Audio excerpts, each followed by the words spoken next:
கர்த்தருடைய நாமத்திற்கு ஸ்தோத்திரமும் மகிமை உண்டாக்கப்படுவதாக. கடந்த 2-3 வாரங்களாக இந்த வேத வசனத்தை தான் நாம் கவனித்து கொண்டு இருக்கிறோம். கடந்த வாரத்திலும் கூட இந்த 38-39 வசனத்தில் சொல்லப்பட்டிருக்கிறவைகள் எவைகள் என்பதையும் நாம் கவனிக்கும்படியாக ஆண்டவர் நமக்கு கொடுத்த கிருபைக்காக நான் தேவனுக்கு நன்றி செலுத்துகிறேன். ஏனென்றால் நாம் நினைக்கிறது போல எல்லா சூழ்நிலையிலும் நான் தேவனை விட்டுவிட மாட்டேன், நான் உறுதியாய் நிற்பேன் என்று நம்முடைய கிரியையிலேயோ நம்முடைய முயற்சியிலேயோ நாம் நிற்போம் என்றால் நிச்சயமாகவே நாம் தோற்று போகிறவர்களாக தான் இருப்போம். ஏனென்றால் மாம்சம் என்றைக்கும் பலவீனம் உள்ளது. இந்த மாம்சம் என்ன செய்யாது? தேவனை தேடுவதற்கோ தேவனுடைய வழியில் நம்ம நடப்பதற்கோ அது என்ன செய்யாது, அது விடாது என்று பார்க்கிறோம். ஆகவே நாம் நம்ப வேண்டிய காரியம் எது, நாம் எதிலே நம்பிக்கையுள்ளவர்களாக இருக்க வேண்டும் என்பதை நாம் கவனித்து பார்க்க வேண்டும். இந்த நிச்சயித்திருக்கிறேன் என்ற வார்த்தை தான் இன்றைக்கு நாம் சில காரியங்களை கவனித்து கடந்து செல்லும்படி கர்த்தர் கிருபை தருவராக. வருகிற வாரத்திலிருந்து வேறொரு சத்தியத்தை நாம் கவனிக்கும்படி, வார்த்தை நாம் கவனிக்கும்படி ஆண்டவர் நமக்கு கிருபை தருவராக. என்னோட அம்மா சொன்னது போல பல ஆண்டுகள் தேவனுடைய வார்த்தைக்காக நாங்கள் இங்கி இருந்தோம். தேவன் இந்த வார்த்தைகளையும் கொடுத்தார். அநேக சத்தியங்களையும் அறிந்து கொள்ளும்படியாக தேவனுடைய கிருபையினால அவைகளை புரிந்து கொள்ளும்படியாக தேவன் கிருபை கொடுத்தார். ஆனால் ஒரு சில சூழ்நிலைகள் நிமித்தமாக தொடர முடியாத ஒரு நிலை இருந்தது. ஆனால் ஆண்டவர் எப்படி இந்த ஊழியத்தை நடத்துவது, எப்படி இந்த ஊழியத்தை செய்வது, எனக்கு ஒன்றும் தெரியாது என்று திகைத்து நின்றபோது ஆண்டவர் ஒவ்வொன்றாக ஒவ்வொரு சிறு சிறிய காரியமாக ஆண்டவர் என்ன செய்தார்? இந்த ஊழியத்தை நிமித்தமாக நடத்தி இன்றைக்கு 5 ஆண்டுகள் இந்த ஊழியத்தை நடத்தி முடிக்கும்படி கர்த்தர் கிருபை கொடுத்திருக்கிறார். ஹல்லேலூயா. அதுதான் தேவனுடைய கிருபை என்று சொல்லுகிறது. நீ உதாரணமாக எப்படிப்பட்ட ஒரு மனிதனையும் ஆண்டவரால் நடத்த முடியும், பயன்படுத்த முடியும். அவர் எப்படிப்பட்ட கருவியும் ஆண்டவரால் என்ன செய்ய முடியுங்க, அவரால் நடத்தப்பட முடியும் என்பதற்கு இந்த ஊழியமானது சாட்சி என்று பார்க்கிறோம். வேதம் சொல்லுகிறது போல, வேதத்தில் நம்ம பார்க்கிறது போல, ஒரு கழுதையை கொண்டாவது ஆண்டவர் என்ன செய்வார்? கண்டிப்பாக பேசுவார். பிழையாமை குறித்து நாம் பார்க்கிறோம். அந்த கழுதை என்ன செய்ய முரண்டு பிடிக்குது, வாய் திறந்து பேசினது என்று வேதம் சொல்லுகிறது. காரணம் என்னவென்றால் ஆண்டவர் பயன்படுத்த வேண்டும் என்றால் அதை எப்பேற்பட்ட மனிதனாக யாராக இருந்தாலும் அந்த மனிதனை கர்த்தர் நிச்சயமாக பயன்படுத்த முடியும் என்பதற்கு இந்த ஊழியம் ஒரு சாட்சியாக இருக்கிறது. நாம் கேட்கிற ஒவ்வொரு செய்திகளுமே தேவன் கொடுக்கிற வார்த்தைகள். நிச்சயமாக கடந்த 2 நாட்களுக்கு முன்பாக அந்த குடியரசு என்ற செய்தியை நான் வாட்ஸ்அப்பில், நான் பஸ்ஸில் வருவதற்கு ஆஃபீஸ்லேருந்து இங்கே வேப்பம்பட்டு வருவதற்கு கிட்டத்தட்ட 2.25 மணி நேரம் ஆகிடும், 2.5 மணி நேரம் ஆகிடும். ஆகவே அந்த செய்தியை நான் கேட்டு வரும் மிகவும் ஆச்சரியமாக இருந்தது. இப்போ ஏற்பட்ட காரியங்களை ஆண்டவர் சத்தியத்தில் வேதத்தில் வைத்திருக்கிறார். அந்த செய்தியை கேட்கும் பொழுது இன்னும் சில காரியங்களை புரிந்து கொள்ளும்படியாகவும் தேவன் கிருபை கொடுத்திருக்கிறார். அப்பேற்பட்ட வார்த்தைகள் நிச்சயமாகவே தேவன் என்ன செய்திருக்கிறார்? இந்த ஊழியத்தின் மூலமாக ஆண்டவர் இந்த நாள் வரைக்கும் ஆண்டவர் கொடுத்து கொண்டிருக்கிறார். சொன்னது போலவே கடைசி வரைக்கும், கடைசி மூச்சு இருக்கிற வரைக்குமாக தேவனுடைய சத்தியத்தை மாத்திரம் பேசி கடந்து செல்லும்படி கர்த்தர் கிருபை தருவதாக. ஆனால் ஒரு விபரீதம் என்ன தெரியுங்களா? ஒரு விபரீதம் என்னவென்றால், நேற்று தினமும் என்ன தெரியல, ஒரு ரீல்ஸில் ஒரு ஃபோட்டோ ஒன்று வந்தது. மேலே பார்த்தீங்கன்னா கூட்டம் ஜாஸ்தியாக இருக்குது, கீழே ஆடிட்டோரியத்தில் பார்த்தா கூட்டம் 4-5 பேர் தான் உட்காந்துருக்கு. காரணம் என்ன? ஜனங்கள் கேட்கிற மாதிரி பிரசங்கம் பண்ணுகிற இடத்துல சேரெல்லாம் நிரம்பி இருக்கு. ஆனால் சத்தியத்தை மாத்திரம் போதிக்கிற இடத்துல 4-5 பேர் தான் இருக்கிறாங்க. இந்த ஒரு காரியம் நிச்சயமாகவே சத்தியத்தை சொல்லுகிற இடத்துல இருக்கும், அதில் எந்த மாற்றமும் கிடையாது. ஏனென்றால் சத்தியத்தை விரும்புகிறவர்கள் வெகு சிலர் மாத்திரம்தான். தேவனுடைய வழியில் நடக்க வேண்டும், சத்தியத்தில் நடக்க வேண்டும் என்று நினைக்கிற ஜனங்கள் வெகு வெகு வெகு சிலராக இருப்பார்கள். ஆகவே தான் சில பேர் தான் நம்ம உட்கார்ந்துட்டு இருக்கிறோம். நீங்களும் நானும் தேவனுடைய சத்தியத்தின் மேல் வாஞ்சல்லவர்களாக இருக்கிறபடினால தான் எத்தனை கூட்டம் வருதுன்னு நீங்கள் பார்க்கல, எத்தனை பேர் வராங்கன்னு பார்க்கல. ஒரே பாஸ்டர் வராருல, மாறி மாறி பாஸ்டர், வாரத்துக்கு ஒரு பாஸ்டர் வந்து மெசேஜ் கொடுக்குறாரா, மாற்றி மாற்றி வந்தால் தாங்க நல்லாயிருக்கும். இவர் ஒரே பாஸ்டரோட மெசேஜை கேட்டு எனக்கு ஒரே போர் அடிக்கிறது சொல்லுகிற ஊழியர்கள், அதாவது விசுவாசிகளை நான் பார்த்துருக்கிறேன். இவரையே நீங்கள் கூப்பிட்றீங்களே, இவரை கூப்பிடாதீங்கன்னு சொல்லுவாங்க.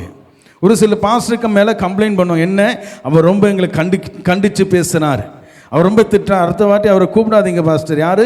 மூப்பர் சொல்கிறது.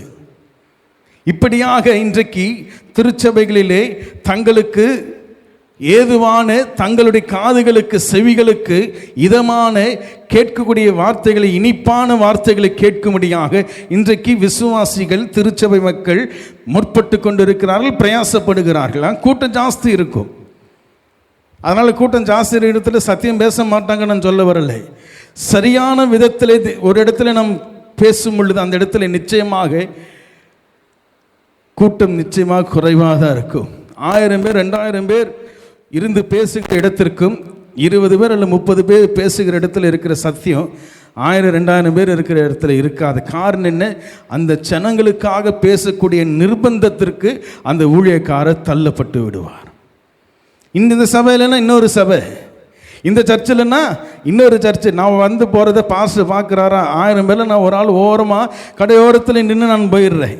இந்த வாரம் இங்கே இருப்பாங்க, ஆவடி சர்ச்சில் இருப்பாங்க, இன்னொரு வாரம் கெல்லிஸில் இருக்கிற அந்த நம்ம அந்த ஐனவரம் பகுதியில் இருக்கிற சர்ச்சில் இருப்பாங்க. காரணம் என்னென்னா, இன்றைக்கு தேவனை தேடுகிற சத்தியத்தின் மேல் வாஞ்சுள்ள ஜனங்கள் மிகவும் குறைவாக இருக்கிறார்கள். ஆனால் நீங்கள் நானும் அப்படிப்பட்டவர்கள் அல்ல. தேவனுடைய சத்தியத்தை கேட்கும்படியாக இருக்கிறபடினால ஏதோ ஊர் பேர் தெரியாத இடத்துல ஒரு சர்ச்சை வச்சுருந்தா கூட அந்த இடத்துல வந்து உங்களுடைய சத்தியத்தை கேட்கும்படியாக தேவன் உங்களையும் என்னையும் அழைத்திருக்கிறார். ஹல்லேலூயா. முன்பாகவே சொன்னது தான், ஏதோ தற்செயலாக வந்தேன்னு நீங்கள் யோசிக்காதீங்க. ஏதோ வேப்பம்பட்டில் எப்படியோ தெரியாமல் வந்து மாட்டிக்கிட்டோம்ன்றது. இந்த ஏரியாவில் போக்குவரத்துக்கும் வசதி இல்லை, எந்த தண்ணீர் பிரச்சனை இங்கே இருக்கிறது, இது இருக்குது, அந்த இருக்குதுன்னு நம்ம யோசிக்கிறோம். இல்லை, ஒரு முகாந்திரத்தோடு கடவுள் உங்களை இந்த இடத்துல எத்தனை ஆண்டுகளுக்கு முன்பாக உங்களை அழைத்து கொண்டு வந்திருக்கிறார். ஆகவே தான் தம்முடைய பிள்ளைகளுக்கு யாருக்கு ஆண்டவர் அதை செய்வார்? சத்தியத்தின் மேல் வாஞ்சை இல்லவர்களாக தேவனுடைய வார்த்தை கேட்கிறதிலே பிரயாசப்படுகிற மக்கள் மத்தியிலே நிச்சயமாக ஆண்டவர் அவர்களை அப்படிப்பட்டவர்களை ஆண்டவர் கூட்டி சேர்க்கிறவராக இருப்பார் என்று பார்க்கிறோம். வேதத்திலே வாசிக்கும் பொழுது அப்போஸ்தலனாகிய பவுலை குறித்து நாம் வாசிக்கிறோம். அவர் பார்த்தீங்கன்னா அவர் கொடுக்குற செய்தியெல்லாம் எத்தனை பேர் தெரியுங்களா? எண்ணிக்கைக்குள்ள இருக்கிற மக்கள் மத்தியில் தான் அவர் என்ன செய்வார்? செய்தி கொடுப்பார். காரணம் என்ன? நிறைய பேர்கிட்ட சொன்னா அந்த சத்தியம் என்ன செய்தனோ மறைந்து போகும், மாறப்பட்டு விடும். ஆனால் என்ன, எண்ணிக்கை குறைவானவர்கள் மத்தியிலே நான் பிரசங்கிக்கும்படியாக பிரயாசப்படுகிறேன் என்று அப்போஸ்தலனாகிய பவுல் சொல்லுகிறதை பார்க்கிறோம். இன்றைக்கு நிறைய வசதி வந்துருச்சு. செய்தியை நாம் ரெக்கார்ட் பண்ணி யூடியூப்பில் போடுறது. இப்போ இன்றைக்கு யூடியூப்பில் நம்முடைய சபையில் பார்த்தீங்கன்னா ஏறக்குறைய 40க்கும் மேலான சத்தியங்களை நாம் பகிர்ந்து இருக்கிறோம். ஆனால் சத்தியம் யூடியூப்பில் போடாத எத்தனையோ செய்திகள் இன்றைக்கு அந்த கம்ப்யூட்டரில் இருக்கிறது. நான் ரெக்கார்ட் பண்ணியிருக்கோம். நான் ஆண்டவர் எதை வெளிப்படுத்தும்படியாக சொல்லுகிறாரோ அதை மாத்திரம் அங்கே யூடியூப்பில் அதை கிரியேட் பண்ணி, வீடியோவாக கிரியேட் பண்ணி அதை போடுகிறோம். காரணம் என்னவென்றால், இன்றைக்கு இருக்கிற மக்களுக்கு மாத்திரமல்ல, இனி வரப்போகிற மக்களுக்கும் பிரயோஜனம் உள்ளதாக இருக்கும்படியாக ஆண்டவர் அப்படிப்பட்ட செயல்களை ஆண்டவர் செய்து கொண்டிருக்கிறார். ஒருவேளை இந்த ஊழியமோ இந்த நடத்துகிற மனிதரோ இல்லாமல் போனாலும் கூட தேவனுடைய வார்த்தை நிலைத்து நிற்கும். ஹல்லேலூயா. அது இன்றைக்கான சத்தியம் மாத்திரமல்ல, நாளைக்கான சத்தியங்களும் கூட. கடந்த வாரத்தில் கேட்ட செய்தி என்றைக்கு எந்த காலத்துக்குரியதுங்க? இங்கே நாம் பார்த்த அந்த வசனத்தை 38-39 வசனத்தை வாசிங்க திரும்ப. நான் சொல்றது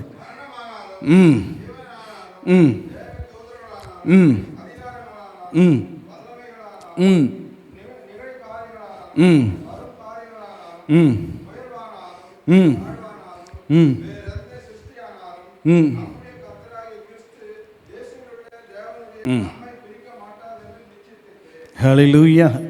இது எங்கே நடக்கிற சம்பவங்க? எந்த காலத்தில் நடக்கிற சம்பவம்னு பார்த்தோம். இந்த பூமியில் நடக்கிற விஷயம் கிடையாது, இந்த மாம்சத்தில் இருக்கிற விஷயம் கிடையாது. மாம்சத்துக்கு பிறகு இருக்கிற ஜீவனிலே நாம் பார்க்க போகிறவைகளை குறித்து நாம் இந்த வசனத்தில் அப்போஸ்தலனாகிய பவுல் எழுதுகிறார். தேவ தூதர்களானாலும், அதிகாரங்களானாலும், நிகழ்காரியங்களானாலும், வருங்காரியங்களானாலும் கடந்த காலத்தை விட்டுட்டாருங்க. கடந்த காலம் எங்கே போனது? காரணம் என்னவென்றால், ஜீவனுக்குள்ளே நீங்களும் நானும் பிரவேசிக்கும் பொழுது அங்கே மரணம் என்பது இல்லை என்று வேதம் சொல்லுகிறது. அங்கே கடந்த காலம் என்பது இல்லாமல் இருக்கும் என்று பார்க்கிறோம். இங்கே பார்க்கிற மரணம், அந்த வசனத்தில் பார்க்கிற மரணமும் நாம் சரீரத்தில் அடைகிற மரணமும் ஒன்றல்ல. கர்த்தருடைய பரிசுத்த நாமத்திற்கு ஸ்தோத்திரம் உண்டாவதாக. அப்பேற்பட்ட சூழ்நிலைகளை நீங்களும் நானும் கவனிக்கிறவர்களாக இருந்தாலும், நீங்களும் நானும் எப்படியாம் தேவனை விட்டு, தேவனுடைய அன்பை விட்டு பிரிக்க மாட்டாது என்கிற நிச்சயம் உங்களுக்குள்ளும் எனக்குள்ளும் இருக்க வேண்டும் என்று பவுல் சொல்லுகிறார். ஒரு தேவ தூதன் முன்னாடி வந்து நின்று உங்களை என்னையும் பார்த்து ஆண்டவர் உங்களை ஆசீர்வதிப்பான்னு சொன்ன உடனே ஆண்டவர் எடுப்பான், நீ அவரை விட பயங்கரமா இருக்க, நீ தான் கடவுள் என்று அவனை நம்ம என்ன செய்ய தேவ தூதனாய் மாற்றி விடுவோம். நான் சொல்லலைங்க, வேதம் சொல்லுகிற வெளிப்படுத்தின விசேஷத்தில் அப்போஸ்தலன் யோவான் அதை தான் செய்தார். அவருக்கு அப்போஸ்தலன் யோவானுக்கு வழிகாட்டக்கூடிய தூதனை அங்கே என்ன சொல்லுகிறார், காலில் போய் விழப்போகும் பொழுது அந்த தூதன் வந்து அங்கே யோவானை கடிந்து கொண்டான் என்று வேதம் சொல்லுகிறது. காரணம் என்ன, நானும் உன்னை போல ஒரு ஊழியக்காரன் என்று சொல்லுகிறார். கர்த்தருடைய பரிசுத்த நாமத்திற்கு ஸ்தோத்திரம் உண்டாவதாக. இப்ப ஏற்பட்ட விஷயங்களை நாம் கவனிக்கும் பொழுது, பார்க்கும் பொழுது, ஜீவனுக்குள்ளே பிரவேசித்த பிறகு நீங்களும் நானும் யோசிக்க கூட முடியாத, சிந்திக்க கூட முடியாத காரியங்களை, உருவங்களை, செயல்களை நாம் கவனிக்கிறவர்களாக நாம் இருப்போம். வேறெந்த சிருஷ்டி ஆனாலும் என்றால் இந்த பூமியை மாத்திரம் நான் பார்க்க போகிறதில்லை. இந்த பூமியை தவிர்த்து ஆண்டவர் சிருஷ்டித்து வைத்திருக்கிற சகல சிருஷ்டிகளையும் நாம் பார்க்கும்படி கடவுள் நமக்கு அந்த நாட்களிலே கிருபை கொடுப்பார். அதை எல்லாவற்றையும் பார்த்தாலும் அந்த எல்லாம் என்னை மயங்க முடியாது. அப்படி மயக்கும் என்றால் நான் பிசாசானவனாய் மாறிவிடுவேன் என்று வேதம் சொல்லுகிறது. அப்பேற்பட்ட சூழ்நிலையில் என்னை கொண்டு போய் நிறுத்தினாலும் நான் கிறிஸ்து இயேசுவில் உள்ள தேவனுடைய அன்பை விட்டு என்னை பிரிக்க மாட்டாது என்று நிச்சயித்திருக்கிறேன் என்று அந்த நிச்சயம் உங்களுக்குள்ளும் எனக்குள்ளும் காணப்படும். ஹல்லேலூயா. கடந்த வாரத்தில் சொன்னது போல சிறந்த உதாரணம் யாருங்க? லூசிஃபர் தான். லூசிஃபர் இவைகள் எல்லாம் கண்டவன் மயங்கினபடினால தான் நான் தேவனுக்கு மேலாவேன் என்று சொல்லிட்டான். அதே எண்ணத்தை, அதே உணர்வை இன்றைக்கு என்ன செய்யப்படுகிறது என்றால், உங்களுக்குள்ளும் எனக்குள்ளும் பிசாசானவன் விதைத்து கொண்டு இருக்கிறான், விதைத்து விட்டான். நீயும் தேவனுக்கு மேலாவை, தேவன் இல்லாமலே உன்னால் வாழ முடியும் என்று சொல்லி அவன் அங்கே ஏவாளுக்கு சொன்னபடினால தான் அந்த நன்மை தீமை என்கிற அறியத்தக்க அந்த விருட்சத்தின் கனியை புசித்து என்னை நானே ஆண்டு கொள்வேன் என்ற தீர்மானத்தை எடுத்தார்கள் ஆதாம் ஏவாள் என்று பார்க்கிறோம். அப்பேற்பட்ட சூழ்நிலைகள் இருந்தாலும் நான் கிறிஸ்துவின் அன்பை விட்டு, கிறிஸ்து இயேசுவில் உள்ள தேவனுடைய அன்பை விட்டு என்னை பிரிக்க முடியாது. ஆதாம் அதை செய்திருக்க வேண்டும், ஏவாள் அதை செய்திருக்க வேண்டும். தவறி போனபடினாலே, தேவனை விட்டு வழிவிலகினபடினாலே அவர்கள் மூலமாக வந்த நீங்களும் நானும் இன்றைக்கு தேவனற்றவர்களாக வாழ்ந்து கொண்டிருக்கிறோம். ஏன் கடவுள் இல்லாமல் மனுஷனால் வாழ முடியாதா? தெய்வம் இல்லாமல் மனிதனால் வாழ முடியாதா என்று கேள்வி பல பேர் சொல்ல. கடவுளே இல்லை என்று சொல்லுகிற மனிதர்களும் உண்டு, கடவுள் இருக்கிற என்று சொல்லுகிறவர்களும் கடவுள் இல்லாமல் நம்முடைய வாழ்க முடியும், கடவுளை போய் தேடினால்தான் இன்றைக்கு நமக்கு விமோச்சனம் கிடைக்குது என்று சொல்லி பல பேர் பல விதங்களில் இன்றைக்கு தெய்வத்தை சொல்லி கொண்டிருக்கிறார்கள். அவருடைய பேர் சரியா எனக்கு வரல, ஒரு விஞ்ஞானி. அவருடைய கைகாலெல்லாம் செயல் எழுந்து போய் வெறும் மூளை மாத்திரம்தான் வேலை செய்து கொண்டு, கண்கள் மாத்திரம் இப்படியும் அப்படியும் அசையும். அவர் வீல் சேர்ல கிடைப்பார். இந்த ஹாக்கின்ஸ் என்று பேர் அவர் பேர். அவர் சொன்னது, இந்த உலகத்தை படைப்பதற்கு முன்பாக, இந்த நாம் பார்க்கிற இந்த பூமியை, இந்த எர்த், இந்த பூமியை படைப்பதற்கு முன்பாக கடவுள் என்ன செய்து கொண்டிருந்தார் என்று தெரியுமா என்று கேள்வி கேட்டார். எல்லாரும் என்னன்னு தெரியல. அதுக்கு அவர் சொல்லுகிறார், யார் யாரெல்லாம் கடவுளை நம்பலையோ, நம்பாதவங்களை நரகத்தில் போடும்படியாக நரகத்தை படைத்து கொண்டிருந்தார் என்று அந்த மனுஷன் சொன்னார். கடவுள் இல்லை என்று சொல்லுகிறவர்களுடைய எண்ணம் என்ன? இன்றைக்கு என்ன நினைக்கிறான்? கடவுள் கிட்ட மனுஷன் போல அப்படின்னா அவனுடைய வாழ்க்கை அவ்வளவுதான் போயிடும், நரகமாயிடும், அவன் நாசமாயிடுமா, அவன் ஒன்றுமில்லாமல் போயிடுவான். உண்மைதான், அப்படிதான் ஆகுது. இன்றைக்கு நீங்களும் நானும் கடவுள் அற்றவர்களாக இருக்கிறபடினாலே ஆதாம் ஏவாள் எடுத்த தீர்மானத்தின்படியாக தெய்வமற்றவர்களாக இந்த பூமி இன்றைக்கு தடுமாறிக் கொண்டிருக்கிறது என்று பார்க்கிறோம். ஒருவேளை நமக்கு எப்படி தோன்றும் தெரியுங்களா? கடவுள் நம்ம அடக்கி ஆளணும்னு பார்க்கிறாரு. நான் இல்லாமல் உன்னால் நீ எப்படி வாழ்ந்துடுறேன்னு நான் பார்க்கிறேன் என்பது போல நமக்கு தோன்றும். ஆனால் உண்மை அது கிடையாது. உலகம் நினைக்கிறது அதுதான், விஞ்ஞானிகள் நினைக்கிறது அதுதான், கடவுள் இல்லை என்று சொல்லுகிறவன் நினைக்கிறதும் அதுதான். இந்த உலகத்தில் நடக்கிற பேரழிவுகளை கண்டு கடவுள் இருந்திருந்தா இந்த மாதிரிலாம் நடக்குமா என்று சொல்லி கேள்வி கேட்கிறதற்கு காரணம் என்ன? இன்றைக்கு நாம் தெய்வத்தினுடைய அறிவற்றவர்களாக இன்றைக்கு நாம் வாழ்ந்து கொண்டிருக்கிறோம். வேதம் சொல்லுகிறது, ஏசாவில் என்று நினைக்கிறேன், இந்த உலகத்தில் அழிவுக்கு காரணம் நான் தான், அது நல்லா இருக்கிற அதற்கு காரணம் நான் தான் என்று கடவுள் சொல்லுவார், தெய்வம் சொல்லுவார். காரணம் என்ன? கடவுள் இல்லைன்னா அந்த இடத்த அழிஞ்சு போயிடும், அந்த இடம் ஒன்றும் இல்லாமல் ஆயிடும் நினைக்கிறேன். கிடையாது. ஒரு அருமையான ஒரு உதாரணம் கடந்த வாரத்தில் அது குறித்து அந்த சில சின்ன ஒரு கிளிப்பிங்கை பார்த்தேன். ஆதி ஆகமத்தை படித்து பார்க்கும் பொழுது ஆதி ஆகமத்தில் வாசிக்கிறோம், ஆண்டவர் மீன்களை உண்டாக்கும் பொழுது, சிருஷ்டிக்கும் பொழுது ஆண்டவர் எங்கே பேசினார்? சமுத்திரத்தை பார்த்து பேசினார் என்று சொல்லப்படுகிறது. மீன்கள் மச்சங்கள் உண்டாக்கப்படுவது என்று சொன்னார், உருவானது என்று பார்க்கிறோம். ஆண்டவர் மற்ற ஜீவ சந்துக்களையும் பறவைகளையும் ஆண்டவர் உருவாக்கும் பொழுது மண்ணை பார்த்து ஆண்டவர் பேசினார், அல்லது வானத்தை பார்த்து ஆண்டவர் பேசினார். உண்டாக கடவுது என்றால் அவைகள் திரள் திரளாக உண்டானது. ஆகவே மனுஷனை, அதாவது மிருகங்களையும் பறவைகளையும் மீன்களையும் அது இருக்கிற நிலைகளை நாம் மாற்றி விடுவோம் என்றால் என்னாகும்? அவைகள் மரித்து போகும். மீனை தூக்கி வெளியில் தண்ணியிலிருந்து வெளில எடுத்து போடுங்க, அது மறிச்சிடும். பறவை தூக்கி, மிருகத்தை தூக்கி தண்ணியில் போட்டு பாருங்க, அவைகள் மரித்து போகும். காரணம் என்ன? அது இருக்க வேண்டிய நிலையை அது மாற்றப்படும் என்றால் நிச்சயம் அது மரணத்தை அடையும் என்பது உண்மை.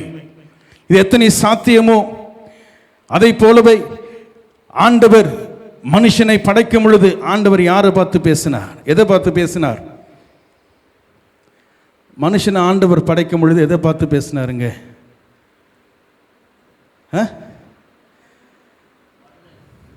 அந்த வசனத்தை வாசிங்க, எடுத்துங்க வாசிங்க.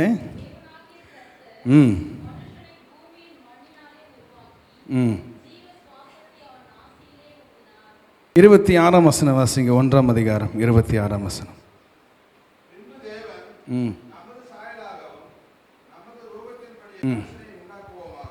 போதும். ஆண்டவர் யாரை பார்த்து பேசுறாருங்க? நமது சாயலாகவும் நமது ரூபத்தின்படியையும். அப்படின்னா யாரை பார்த்து ஆண்டவர்? தன்னை பார்த்து ஆண்டவர் பேசிக்கிறார். மண்ணை பார்த்து பேசினார், அங்கே மிருகங்கள் உண்டானது. வானத்தை பார்த்து பேசினார், அங்கே பறவைகள் உண்டாக்கப்பட்டது. சமுத்திரத்தை பார்த்து பேசினார், அங்கே மச்சங்கள் உருவாக்கப்பட்டது. மனுஷனை உண்டாக்குவதற்கு முன்பாக ஆண்டவர் தம்மை பார்த்து பேசுகிறார். தமது சாயலாகவும் நமது ரூபத்தின்படியையும் மனுஷனை உண்டாக்குவோமாக. அப்படின்னு என்ன அர்த்தம்? மனுஷனையும் தெய்வத்தையும் பிரிக்க கூடாது என்ற அர்த்தம். நீங்கள் நானும் தேவனிலிருந்து பிரிக்கப்பட்டவர் என்ற அர்த்தம். எப்படி ஒரு தண்ணீரிலிருந்து மீன் எடுத்து வெளியே போட்டால் மரித்து போகிறது போல இன்றைக்கு மனுஷன் ஏன் மரித்து கொண்டிருக்கிறான் என்றால் அவன் தேவனிலிருந்து பிரிக்கப்பட்டு விட்டான். இப்ப சொல்லுங்க, இந்த உலகத்திற்கு மனுஷனுக்கு எத்தனை முக்கியமானவர் தெய்வம் என்பதை நீங்கள் நானும் புரிந்து கொள்ளணும். அவர்தான் ஜீவனுக்கெல்லாம் மூச்சானவர். அவருக்குள்ளே இருக்க வேண்டிய நாம், அவருக்குள்ளே அசைய வேண்டிய நாம், அவருக்குள்ளே பிழைக்க வேண்டிய நாம் இன்றைக்கு அவர் அற்றவர்களாக இருக்கிறபடினாலே இன்றைக்கு மனுக்குலம் மரணத்தை சந்தித்துக் கொண்டிருக்கிறது. அவன் எப்பேற்பட்ட கொம்பனாக இருந்தாலும் நான் மரணத்தை பார்க்க மாட்டேன், 100 வருஷம் வாழ்வேன் என்று சொல்லி புத்தகத்தை வெளியிட்டவன் 45 வயதிலே மரித்து போகிறானே, அதற்கு என்னவென்று நாம் சொல்லுவது? காரணம் என்னவென்றால் அந்த மனுஷன் தெய்வத்திற்குள்ளே இருக்க வேண்டியவன் தெய்வத்தை விட்டு அவன் வாழ்க்கை அவன் துவங்கினபடினாலே இருக்கிறபடினாலே அவனால் என்ன செய்ய முடியல? ஜீவனை பார்க்க முடியல. இன்றைக்கு மனுஷனுக்கு தெய்வம் எத்தனை முக்கியம் என்பதை நீங்களும் நானும் புரிந்து கொள்ள வேண்டும். நீங்களும் நானும் அவருக்குள்ள வாழ்வதற்கு தான் படைக்கப்பட்டோம். நீங்களும் நானும் அவருக்குள்ளே வாழ்வதற்காக தான், அவருக்குள்ளே பிழைப்பதற்காக தான், அவருக்குள்ளே அசைவதற்காக தான் நீங்களும் நானும் பிணைக்கப்பட்டிருக்கிறோம், உருவாக்கப்பட்டிருக்கிறோம். அவருக்குள்ளே இருந்து தான் நீங்களும் நானும் வெளியே வந்தோம். தமது சாயலாகவும் தமது ரூபத்தின்படியையும். இன்றைக்கு மரணம் பூமியை ஆண்டு கொண்டிருக்கிறது. காரணம், தெய்வத்திற்குள்ளே இருக்க வேண்டிய மனுஷன் இன்றைக்கு தெய்வத்திற்கு வெளியே நின்று கொண்டிருக்கிறான். ஆகவே தான் சொல்லுகிறார், நான் இருந்தால் தான்ப்பா உனக்கு ஜீவன், நான் இல்லை என்றால் உனக்கு ஜீவன் இல்லை என்று சொல்லுகிறார். ஆண்டவர் ஒரு இடத்துல இருக்கிறார் என்றால் நன்மை நடக்கிறதுன்னா அவர் இருக்கிறபடினால் அங்கே நன்மை நடக்கிற. அவர் அங்கு அந்த இடத்தை விட்டு கடந்து போயிட்டார்னா நமக்கு நன்மை இல்லைங்க, நமக்கு பாதகம் தான், நமக்கு ஜீவனற்ற ஒரு வாழ்க்கை தான், நமக்கு மரணம் தான் ஏற்படும் என்பது சத்திய வேதம் நமக்கு சொல்லிக் கொடுக்கிறது. என்ன செய்யணும்? தண்ணீரில் தான் வாழணும். மிருகங்கள் நிலத்தில் தான் வாழணும். பறவைகள் வானத்திலே தான் அவைகள் என்ன செய்யணும்? குடிகொண்டிருக்கணும். அதை போலவே மனுஷன் தெய்வத்திற்குள்ளே தான் வாழணும். இதுதான் இயற்கை, இதுதான் நியதி. இன்றைக்கு மனிதன் தெய்வத்தை விட்டு வெளியே வந்து இருக்கிறபடினால தான் இன்றைக்கு மனுஷன் என்ன செய்யலைங்க, 80 வருஷம் கூட இந்த பூமியில் தாங்கலை. ஒரு மீன் ஒரு 10 செகண்டில் இது ஒரு நிமிஷம் தண்ணியை விட்டு வெளில விட்டோன்னா துடிதுடித்து சாகிறது போல இன்றைக்கு மனிதன் 80 வயது வரைக்குமாக துடிதுடித்து செத்து கொண்டு இருக்கிறான். தெய்வம் எத்தனை முக்கியம் என்பதை நீங்களும் நானும் மறந்து போய் விடுகிறோம். ஆகவேதான் வேதம் சொல்லுது, அவருக்குள்ளே நாம் அசைகிறோம், அவருக்குள்ளே நாம் பிழைக்கிறோம், அவருக்குள்ளே சகலமும் அவருக்குள்ளே தான் நம்முடைய செயல்கள் எல்லாம் இருக்கிறது என்று வேதம் சொல்லுகிறது. காரணம் என்னவென்றால் நீங்களும் நானும் இருக்க வேண்டிய இடம் அது. கடவுளையும் மனுஷனும் பிரிச்சாச்சு. அதற்கு காரணம் கடவுள் இல்லை, மனிதனுடைய எண்ணம் தான். நானே வாழ்ந்துடுறேன், நானே எல்லாத்தையும் செஞ்சிறேன் என்ன செய்கிறான், வந்து விட்டான். ஆனால் ஆண்டவர் சொல்லுகிறார், என்னையன்றி ஆண்டவர் சொல்வதற்கு காரணம் என்று, என்னையன்றி இந்த உலகத்தில் நம்மால் எதுவும் செய்ய முடியும். ஆகவே தான் நம் பாடல் கூட பாடிடும், நீரின்றி வாழ்வேது இறைவா, உன் துணையின்றி இந்த உலகத்தில் என்னால் வாழ முடியாது என்று சொல்லுவதற்கு காரணம் என்னவென்றால், அவருக்குள்ளே இருக்க வேண்டிய நாம் அவருக்கு வெளியில் இருக்கிறபடினாலே அவர் பக்கத்திலேயாவது இருந்து அவர் கொடுக்கிற ஜீவனை பெற்றுக்கொள்ளும்படியாக பிரயாசப்பட வேண்டும். அன்றைக்கு மனிதன் தெய்வத்தை தேடினான், அநேக பேர் தேடினார்கள். ஆனால் அவர்கள் தேட வேண்டிய விதத்தில் தெய்வத்தை தேடாமல், புரிந்து கொள்ள வேண்டிய விதத்தில் புரிந்து கொள்ளாமல், தனக்கு இருக்கிற ஞானத்தையும் தனக்கு இருக்கிற நன்மை தீமையை வைத்து இன்றைக்கு மனிதன் தெய்வத்தை தேடக்கூடிய மதங்களை உருவாக்கி வைத்து இன்றைக்கு இதுதான் கடவுள் என்று என்ன செய்கிறான், காட்டிக்கொண்டிருக்கிறான்.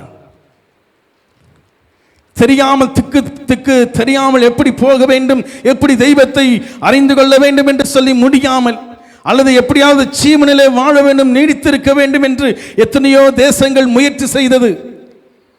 அவை எல்லாவற்றிலும் தோல்வியுற்றவர்களாக போனபடியினாலே ஆண்டவராக இயேசு கிறிஸ்து என்று சொல்லப்படுகிற நபர் இந்த பூமிக்கு வந்து உங்களுக்கும் எனக்கும் ஜீவனுக்கு போகக்கூடிய வாசலை அவர் நமக்கு சொல்லிக் கொடுத்தார். ஹல்லேலூயா. ஆகவே ஆண்டவர் சொல்லுகிறார், நானே வழியும் சத்தியமும் ஜீவனுமாய் இருக்கிறேன், என்னையன்றி ஒருவனும் தெய்வத்தை அடைய முடியாது. இன்றைக்கு தெய்வத்தை ஒரு மனுஷன் அடைய வேண்டும் என்றால், தான் இருந்த இடத்திற்கு திரும்பவும் அவன் போய் சேர வேண்டும் என்றால் போகக்கூடிய ஒரே வழி இயேசு கிறிஸ்து மாத்திரமே. ஆனால் இன்றைக்கு அதை விட்டுட்டு என்ன செஞ்சிடும், இயேசு கிறிஸ்துவை வேறு விதத்தில் அவரை உலகத்திற்கு காண்பிக்கிறோம், அவரை தேடுகிறோம். ஆகவேதான் வேதம் சொல்லுகிறது, முதலாவது தேவனுடைய ராஜ்யத்தையும் அவருடைய நீதியும் தேடுங்கள், அப்பொழுது இவைகள் எல்லாம் கூட கொடுக்கப்படும். இந்த பூமிக்குரிய வாழ்க்கைக்காக, இந்த சரீரத்திற்குரியவர்களுக்காக தெய்வத்தை தேடாதிருங்கள். அதை தாண்டி ஜீவனுக்குரிய ஒரு வழி உண்டு, வாசல் உண்டு, ஒரு எதிர்காலம் நமக்கு உண்டு. அந்த எதிர்காலத்திலே தெய்வத்தை பின்பற்றுகிறவர்களாக நீங்களும் நானும் இருக்க வேண்டும். கர்த்தருடைய பரிசுத்த நாமத்திற்கு ஸ்தோத்திரம் உண்டாவதாக. நீங்களும் நானும் உங்களுக்குள்ளும் எனக்குள்ளும் அந்த நிச்சயம் இருக்கணும். எப்போ தெரியுங்களா அந்த நிச்சயம் வரும்? தெய்வத்தின் மேலே சரியான ஒரு ஞானம், ஒரு அறிவு பெற்றவர்களாக இருக்கும் பொழுது தான் அந்த நிச்சயம் நமக்கு வரும். இன்னைக்கு நமக்கு ஒரு விஷயம் புரிஞ்சது என்னங்க, கடவுள் ஏன் மனிதனுக்கு முக்கியம் என்று எதை நாம் எப்படி புரிந்து கொண்டோம்? கடவுள் எப்படியாக மனுஷனுக்கு முக்கியமுள்ளவர், அவரை அன்றி இந்த உலகத்தில் எதையும் செய்ய முடியாது என்று சொல்லப்படுவதற்கு காரணம் என்னவென்றால், நீங்களும் நானும் அவருக்குள்ளதான் இருக்கணும். நாம் எல்லாம் அவருடைய அவயவங்களாக நாம் இருக்க வேண்டும். தேவனோடு கூட இசைந்து இருக்க வேண்டும். தேவன் செடியாக அவருடைய செடியிலே வருகிற அந்த கிளையில வருகிற அந்த கொடிகளாக நீங்களும் நானும் வாழ்ந்திருக்க வேண்டும். தெய்வத்தை விட்டு இன்றைக்கு நாம் என்ன செய்கிறோம், தூர சென்று விட்டபடியினாலே மனுஷனை ஜீவனற்றவனாக இன்றைக்கு இந்த நிலை மாற்றிக்கொண்டிருக்கிறது. மரணத்தை மாத்திரம் பார்த்து கொண்டிருந்த மனிதர்கள் மத்தியிலே நம்முடைய ஆண்டவராகிய இயேசு கிறிஸ்து மரணத்தை தாண்டி வாழ்வு ஒன்று உண்டு என்று உயிர்த்தெழுந்து நமக்கு என்ன செய்தார், காண்பித்து போனார் என்று பார்க்கிறோம்.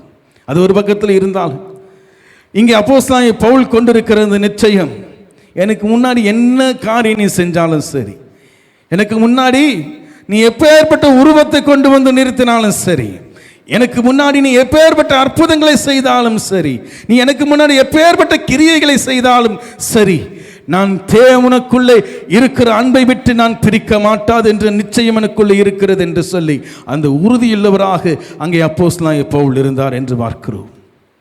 35, 36, 37 வசனத்தில் வாசிக்கிறது போல உபத்திரவங்கள், இந்த உலகத்தில் காணப்படுகிற உபத்திரவங்கள், பாடுகள் எல்லாவற்றையும் கண்டு நம் தேவனை விட்டுவிடாதபடிக்கு தொடர்ந்து தேவனுக்குள் நிற்கும்படியாக தேவன் நமக்கு கிருபை தருகிறார். அந்த ஒரு விசுவாசம், அந்த ஒரு நம்பிக்கை உங்களுக்குள்ளும் எனக்குள்ளும் காணப்பட வேண்டும். நீங்களும் நானும் எப்படிங்க இந்த உலகத்தை ஜெயிப்போம்? நீங்களும் நானும் இந்த உலகத்தை எப்படி ஜெயிப்போம்? வேதம் சொல்லுகிறது, ஆண்டவராக இயேசு கிறிஸ்து சொன்னார், உலகத்திலே உங்களுக்கு ஆனாலும் திடன் கொள்ளுங்கள், நான் உலகத்தை ஜெயித்தேன் என்று சொன்னான். நீங்களும் நானும் எப்படி ஜெயிப்போம்? நீங்களும் நானும் இந்த உலகத்தை எப்படி ஜெயிப்போங்க? தேவன் மேலே நாம் வைத்திருக்கிற அன்பின் நிமித்தமாகவோ நம்முடைய கிரியின் நிமித்தமாகவோ அல்ல, அவர் நம்மேல் வைத்திருக்கிற அன்பின் நிமித்தமாக, அவர் நமக்காக செய்த கிரியை நிமித்தமாக நீங்களும் நானும் என்ன செய்வோம்? அவைகளை வெற்றி பெறுவோம் என்று சொல்லுகிறார். ஹல்லேலூயா. அப்படின்னா நீங்களும் நான் என்ன செய்யணுங்க? எதுவும் செய்ய வேண்டாம், நீங்களும் நானும் சும்மா இருக்கணும் என்று சொல்லப்படுகிறது. வேதம் சொல்லுகிறது, ஆபிரகாம் தேவனை விசுவாசித்தான், அது அவனுக்கு நீதியாக எண்ணப்பட்டது. இன்றைக்கு இந்த நீதியை பிடித்திருந்த அப்போஸ்தலனாகிய பவுல் சொல்லுகிறார், என்ன நடந்தாலும் எது நடந்தாலும், ஏன் எனக்கு முன்னாடி இன்னொரு கிரகமே வந்து நின்று நான் கடவுள் என்று சொன்னாலும் அதை நான் நம்ப மாட்டேன், அதை நான் விசுவாசிக்க மாட்டேன் என்று சொல்லுகிறார். ஏன்னா அவருக்குள்ள ஒரு உறுதி இருக்கிறது. என்ன உறுதிங்க? தெய்வம் செய்த கிரியை அங்கே அப்போஸ்தலனாகிய பவுல் அங்கே விசுவாசித்தார் என்று பார்க்கிறோம். இன்றைக்கு பெரிய ஒரு பிரச்சனை என்ன தெரியுங்களா? நம்முடைய கிரியையில் தான் கடவுளை தேடுறோம். நம்ம எந்த அளவுக்கு ஜெபம் பண்றோமோ, எந்த அளவுக்கு தேவனுடைய வார்த்தைகளை படிக்கிறோமோ, வேதத்தை படிக்கிறோமோ, எந்த அளவுக்கு சபைக்கு போகிறோமோ, அதை வைத்து நாம் என்ன செய்கிறோம்? நான் அன்பாக இருக்கிறேங்க கடவுள் மேலே, நான் ரொம்ப அன்பாக இருக்கிறேங்க கடவுள் மேலே என்று அளவை நாம் வைத்துக் கொள்கிறோம். அது அல்ல. அப்படிப்பட்ட அளவை நாம் என்றைக்குமே நாம் என்ன செய்யக்கூடாது? கொண்டிருக்கக்கூடாது. தவறான ஒரு செயல் அது. நம்முடைய கிரியை நம்பி நாம் என்ன செய்கிறோம்?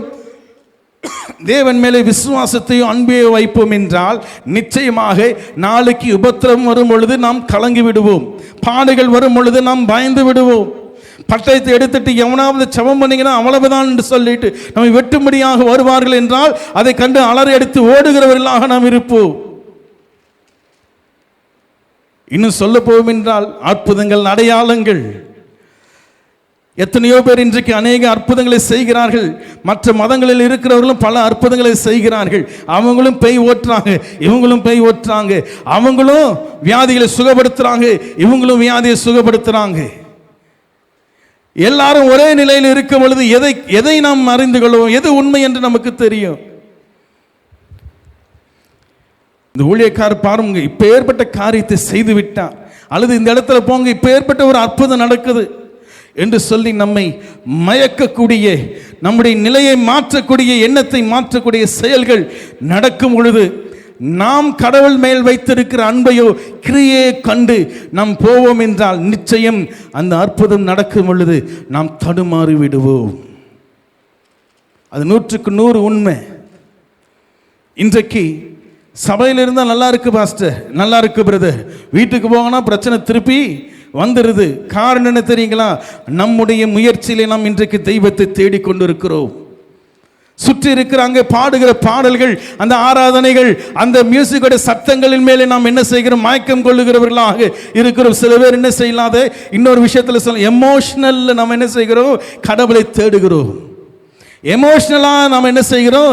கடவுளை தேடுகிறவர்களாக இன்றைக்கு இருக்கிறபடினாலே நல்லா இருக்க சூழ்நிலை நல்லா இருக்கும் பொழுது நம்முடைய எமோஷன் என்ன செய்கிறது? கடவுளை தேடும்படியாக சொல்லுது. ஆனால் சூழ்நிலையில் மாற்றப்படும் பொழுது, பிரச்சனைகள் வரும் பொழுது, அல்லது பெரிய ஒரு அதிசயம் அற்புதம் நடக்கும் பொழுது நம்முடைய இருதயம் தடுமாறுவதற்கு காரணம் என்ன? நம்முடைய எமோஷன் என்ன செய்கிறது? அங்கே தடுமாற்றத்தை கொண்டு வருகிறது. எமோஷன்ல கடவுளை என்றைக்குமே நாம் தேடக்கூடாது. முதல் முறையாக அந்த வார்த்தையை கேட்பீங்கன்னு நினைக்கிறேன்.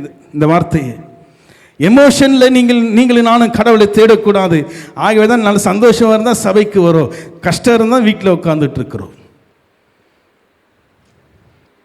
அல்லது கஷ்டம் இருந்ததுன்னா சர்ச்சுக்கு வரும், சந்தோஷமான சூழ்நிலை இருக்குன்னா வீட்டில் உட்காந்து, இல்லை பிரதர் என்னோடய ஃப்ரெண்டு வந்துட்டாங்க, பல வருஷமாக அவங்க வரலை, இன்னைக்கு தான் வந்திருக்காங்க அப்படின்னு நான் வீட்டில் உட்காந்துடுறோம்.